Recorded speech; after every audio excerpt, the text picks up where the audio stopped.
Hi, how's it going? Zach D Productions here, and I am here for a movie review for you guys. Well, this is actually a re-review because I technically already did review this movie before on the channel. I reviewed it like a month or so after it came out, but this is going to be a re-review, and I figured that it would be good to do a re-review now that all the hype for this movie has kind of died down a bit. I mean, there still is hype for this movie. You'll still see people here and there talk about it, but for the time being, it just seemed like this movie was taking over the world. Like, it was like the biggest movie ever at the time. And obviously, the movie did very well as far as charts and numbers are concerned, for sure, and understandably so. I mean, I think it's a great movie still, but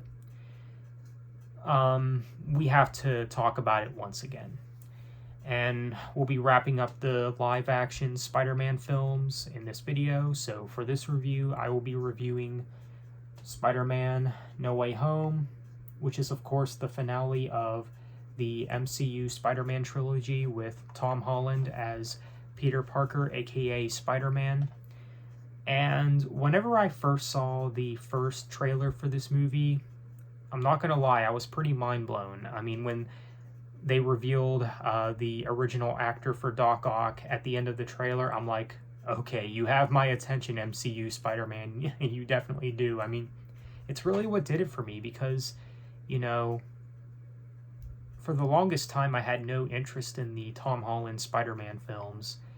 Of course, you can go see my other Spider-Man reviews to know why that is, but why I wasn't crazy about them for the longest time. But at the end of that trailer, I'm like, okay, you have my attention. I'm not gonna lie, I couldn't believe what I was seeing. I mean, who would have guessed that he would have returned, right? And there's a lot of people that have returned for this movie.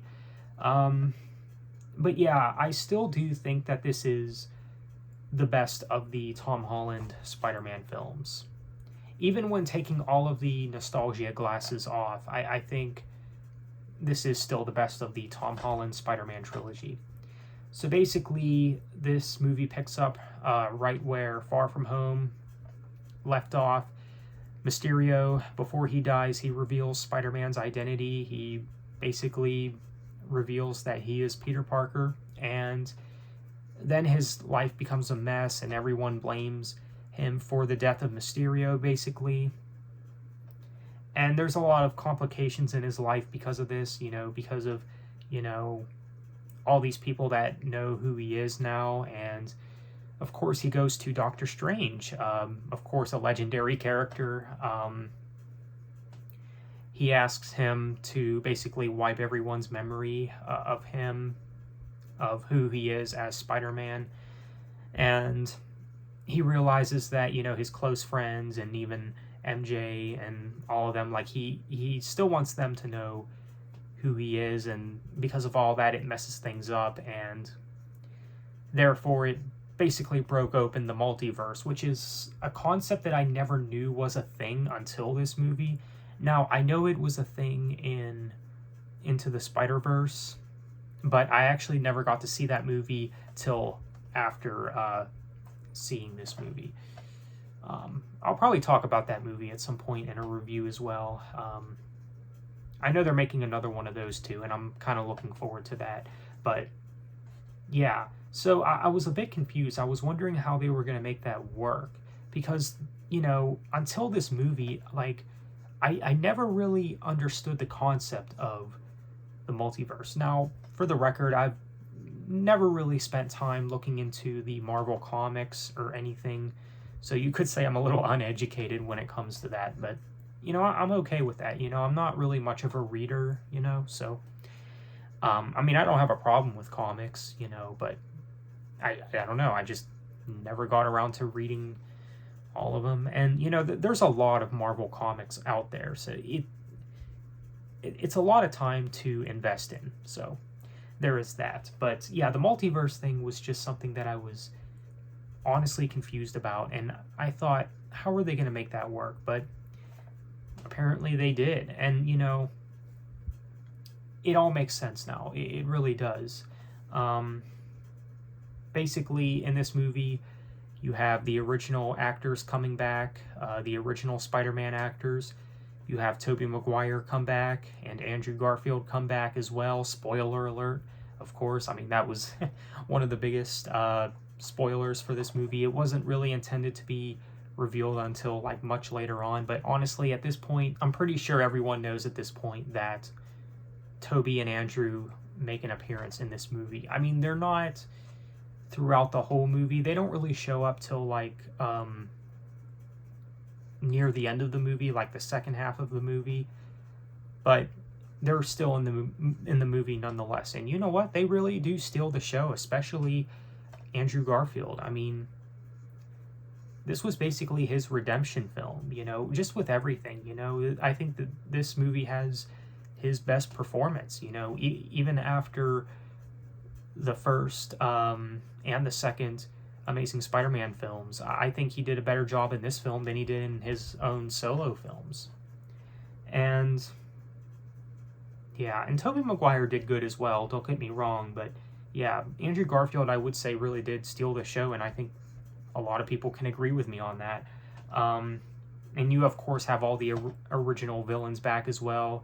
You have Willem Dafoe back as the Green Goblin, and I tell you what, man, his performance in this movie is just out of this world. I mean, this is easily the best performance that I've seen from him. I mean, I thought his performance in this movie was better than his performance in the original Sam Raimi Spider-Man film. I mean, that's how good I thought he did in this movie. I mean, it's really spectacular. It is.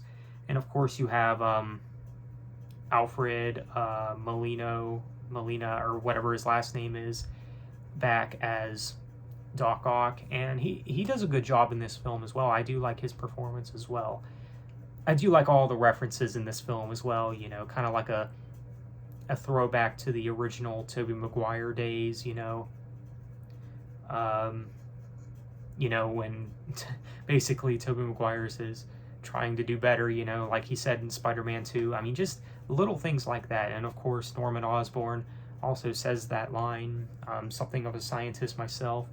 You know, little things like that are kind of like, yeah, hey, remember that moment? Yeah.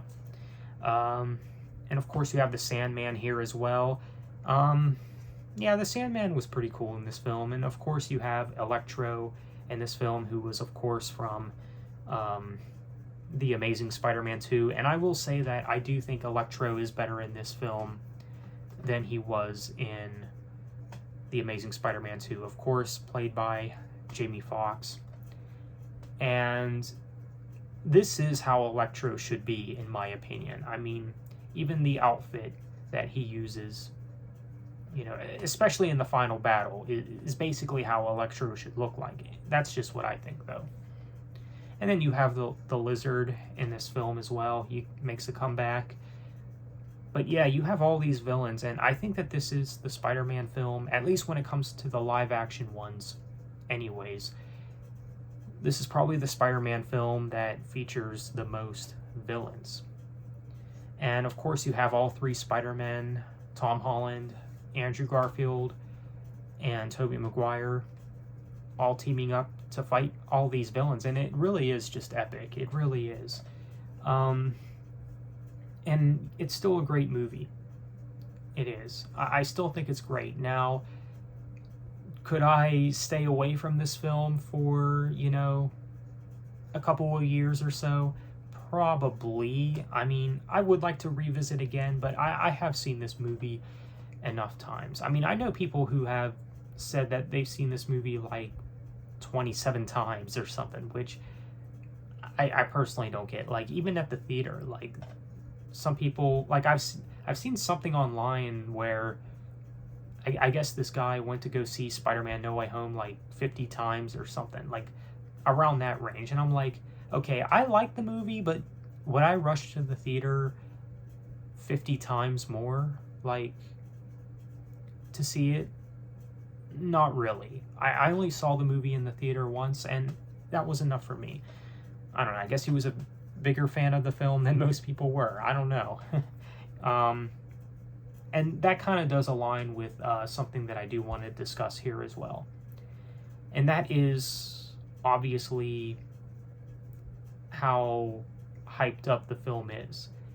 And I think now that the hype has died down, I think we're just at this point now where we can take our nostalgia glasses off. Because, yeah, Toby and Andrew showing up in this film, that's kind of old news at this point, you know? It's not really new news anymore, you know? And would I say that this is still a great film, even when taking the nostalgia glasses off? I would say yes. I still do think it does work. Everything that this film is going for, I think it's still well written and everything. And yeah, I mean, obviously, Toby and Andrew were the selling points to this movie. I mean, whether you want to admit it or not. I mean, I know that some people say, well, the only reason that the movie did so well and it's, you know, the most popular Tom Holland Spider-Man film is just because the original actors return.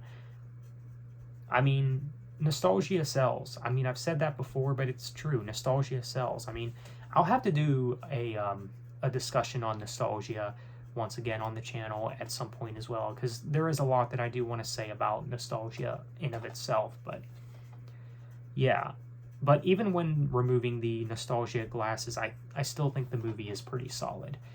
Now, I would say that my ranking has changed over time for the Spider-Man live-action films. Because when I did my ranking, I've placed this at number 2. Nowadays, I would probably place it at number 3. So I would still put it in the top 3, but it's now at number 3 for me, even though it used to be number 2. The only ones that I think are better are the first 2 Sam Raimi Spider-Man films. And I don't think anyone can really blame me on that. I mean, those films are classics. I mean, those films are almost unbeatable in my opinion, but still a great movie. Everyone does a good job here, all the actors, and like I said, it's really well written and everything. You know, now the nostalgia moments when, you know, there's those references from the previous films, from Toby's films, it doesn't really come off as cheesy or anything, not too much anyways. I think this film definitely has a lot of good things going for it, but yeah, so while I would say that it's probably not as great as we all hyped it up to be around when this movie came out, I still think the movie is great, and I definitely think that this movie is going to go down as a classic for sure, you know.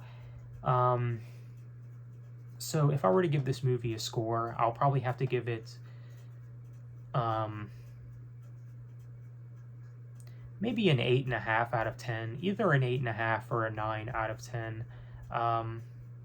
That would probably be my score for this movie. My re-review for Spider-Man No Way Home. I still think it's a great movie, of course. So yeah, I mean, it's definitely worth a watch if for some reason you haven't checked it out yet. But let me know what you think. Do you like this movie? Have you seen this movie? What do you think of it? Feel free to let me know. So on that note, thanks for watching and have a good one.